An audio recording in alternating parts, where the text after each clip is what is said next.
website girl, hindi na ako mahihirapan kaka-English dahil meron na tayong kabayan, ha? Ate, buti na lang nandito ka at nakita kita. Ano po ang inyong pangalan? So, ako si Gerlen, sa taga Davao, and bumisita ako dito sa Dubai para sa Jitex talaga. Jitex. So, ibig sabihin ko taga Davao ka, yun nga, Jitex lang para anong company? Cool po. So, Shanghai-based company siya.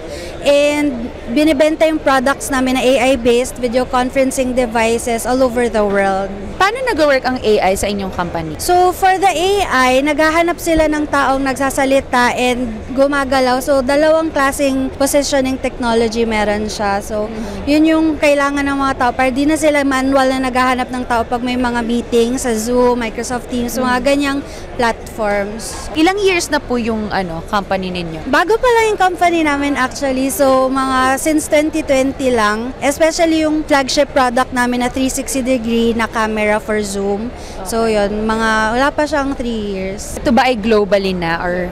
Ay, taray. Tanong ko lang kung magkano yung product ninyo. Pwede nyo i-check sa website namin. Oo. Tingnan nyo na lang doon. Nandun lahat na information. Okay. Meron kayong bagong ila-launch na product or meron kang gustong i-promote? Yes, actually, may bago kaming product na bali lahat ng technology na background noise cancellation na nasa mga hardware namin.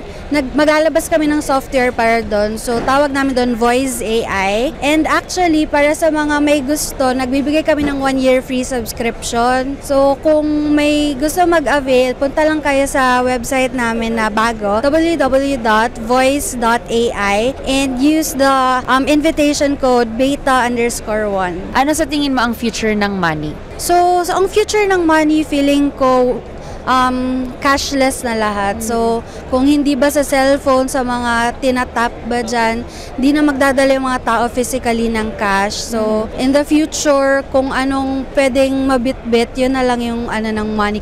Converted na din yung money. Nako, maraming salamat, ate. Nako, maraming salamat at buti na lang dumating ka at dyan po nagtatapos ang FOMO, The Future of Money.